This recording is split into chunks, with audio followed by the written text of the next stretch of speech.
सरकार जुड़ूं की तरह ऐसे ऐसे नाचती है, कहती है हमारे हाथ से कुछ नहीं हो रहा है। नहीं हो रहा है तो निकल जाओ, लोगों को क्यों तंग कर रहे हो? फिर कोई कह रहा है जी बिजली का 20% बढ़ा दो। अब आप देखो, पहले तो ये पता नहीं बढ़ाने कौन निकला, क्यों? एक तरफ से कहते हैं बिजली का 20% बढ़ाएं, दूसरी तरफ से वजीर आला कहता है मेरा कोई प्रपोजल नहीं है। जब तक लोगों का सत्यानाश वजीर आला साहब होगा, आप तब तक कहते जाओगे मेरा कोई नहीं, वो कहेगा मेरा कोई नहीं। कोई तो ले ले जिम्मेवारी, कौन कर रहा है? लेकिन मैं आपकी वसात से जम्मू कश्मीर के अवाम को मैसेज देना चाहता हूँ, अल्ताफ बुखारी और अपनी पार्टी, अगर खुदा ना करे कभी इस सरकार ने 20% बिजली का दाम बढ़ाने की बात की, जैसे वो कहते हैं सुबह और शाम, तो हम सड़कों पे आएंगे और उसी दिन घर में बैठेंगे जब इस सरकार को पहले घर भेजेंगे। ये लोगों के एहसासात से नहीं खेल सकते, ये लोगों के जज्बात से नहीं खेल सकते। यहां कल एक और ऑर्डर देखा जी, SSRB से गवर्नमेंट ने ब्लैक लिस्ट कर दिया किसी फर्म को, क्योंकि उन्होंने एडमिशंस में कोई भाई साहब फर्म को ब्लैक लिस्ट किया। कितने अफसरों को जेल किया गवर्नर साहब? ये तो आपके दौर में हुआ, इससे पहले वाली सरकार की दौर में हुआ, उससे पहली वाली सरकार के दौर में हुआ, आज भी यही हो रहा है। ब्लैक लिस्ट करने से कितने लोगों को जेल भेजा? क्यों? उन नौजवानों का क्या खता? उनकी तो जिंदगी खराब हो गई। यही हमारे मसले हैं और इन मसलों का हम समाधान चाहते हैं। अब मैं आज जो रियासी से आए, ये कहूँगा हमारा प्रोग्राम और पॉलिसी क्या है। अपनी पार्टी मांग करती है कि वजीर आजम और वजीर दाखिला ने जो जम्मू कश्मीर के लोगों के साथ वादा किया है कि हम डायलॉग करेंगे। हम नहीं कहते हैं पाकिस्तान से बात करो, हमें क्या है पाकिस्तान से आपको करनी है नहीं करनी है, हम उनके वकील नहीं बैठे हैं। वह आपने इजारादारी दी हुए कुछ सियासी जमातों को उनका वकालतनामा आपने दिलवा दिया है। वजीर आजम साहब, जो रेडिकलाइजेशन यहाँ करवा रहे हैं, ये आपकी वसातत से वो जमातें करवा रहे हैं, जिसके लिए हमारे नौजवान खराब हो रहे हैं। लेकिन हम कहते हैं अपने लोगों से बात करो, it should be followed by statehood.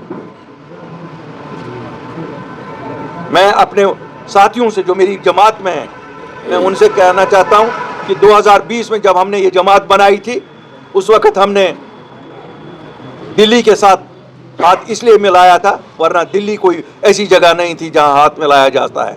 उन्होंने छुरा घोंपा था 5 अगस्त 2019 को, लेकिन हमने कहा जज्बात से काम नहीं लेना है। हमारी ज़मीनें कोई भी खरीद सकता था 5 अगस्त के बाद, यहाँ नौकरी कोई भी कर सकता था। हमने 4 महीने बिहाइंड द सीन काम करके जमात 8 मार्च 2020 को बनाई और 1 अप्रैल को ऑर्डर करवाया कि 15 साल के लिए डोमिसाइल जो होगा वही ज़मीन खरीद सकेगा जम्मू कश्मीर में, वरना जम्मू कश्मीर के वासी आपस में ही खरीद फरोख्त कर सकते हैं। और सभी नौकरियां जम्मू कश्मीर के वासियों के लिए। 15 साल हो गए, हमारे साथ कमिटमेंट थी कि इसको आप खुद 50 साल तक कर सकते हो। मैं इस सरकार से मांग करता हूं कि अगले 3 महीने में डोमिसाइल की लिमिट को 15 साल से बढ़ाकर 50 साल या मिनिमम 35 साल किया जाए। अगर नहीं करेंगे हम आखिर एक एजुटेशन चलाएंगे ये करने के लिए। हमें मालूम है कैसे क्या कराया जाता है। हमने जब उन लोगों से कराया जो कहते थे ये हमारे एजेंडा में है, जिन लोगों ने कहा था, श्यामा प्रसाद मुखर्जी ने जान दे दी कि अगर जम्मू कश्मीर के वासी पूरे हिंदुस्तान में ज़मीन खरीद सकते हैं, नौकरी कर सकते हैं, पूरे हिंदुस्तान के लोग भी करें। हमने उन्हीं से करवाया ना, उन्हीं का फैसला 5 अगस्त का चेंज करवाया ना 1 अप्रैल को नोटिफिकेशन से। बेच नहीं सका हूं, ये सौदा बेच नहीं सका हूं, वरना 1947 से किसी जम्मू कश्मीर के लीडर ने दिल्ली से कोई चीज़ वापस नहीं लाई। यहाँ से सब देते गए, बेचते गए, चाहे वो वजीर आजम की कुर्सी थी, चाहे वो सुप्रीम कोर्ट की जुरिस्डिक्शन थी, चाहे वो इनकम टैक्स के लॉज थे, चाहे कोई और चीज़ भी, यहाँ तक कि रेत बाजरी भी यहाँ हमने बाहर वालों को बेची।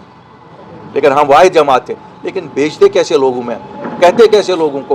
कोविड हो गया था, 28 मार्च से ही मुल्क बंद हो गया था। उस वक्त में अगर आप लोगों को भी बुलाता, आप कहते अल्ताफ बुखारी साहब क्या बात है, दिमाग ठीक है आपका, हम तो कहते हैं कल तक जिंदा रहे। वो साल उसमें गया, अगला साल भी उसी में गया। जब तक हम बेचते तब तक लोगों को लगा यार یہ تو سچ بات ہے, اس کے بنا تو کسی نے اور واپس وہاں سے کچھ نہیں لایا. تو ان کو بولو نا, ان کو کیسے پٹائی کریں, بولو جی ایجنٹ ہے دلی کے. یار دلی کوئی پاکستان تھوڑا ہی ہے کہ یہ گالی ہے.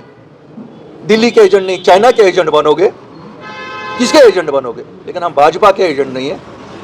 جہاں تک بھاجپا اور میری جماعت کا, ہمارا تو دور میلوں تک کوئی نہیں ہے. لیکن ہندوستان کے وزیر اعظم اور ہندوستان کے جتنی بھی گورنمنٹ ہے, ہم ہاتھ میں ہاتھ ڈال کے ان کے ساتھ چلنا چاہتے ہیں. یہاں تو آج آپ نے نیشنل کانفرنس کا بیان دیکھا ہوگا 2 دن بعد, وہ بھی وہیں پہنچے, وہ بھی وہی کہتے ہیں جو الطاف بخاری کہتا تھا, کہتے ہیں وی چوز کوآپریشن اور کنفرنٹیشن.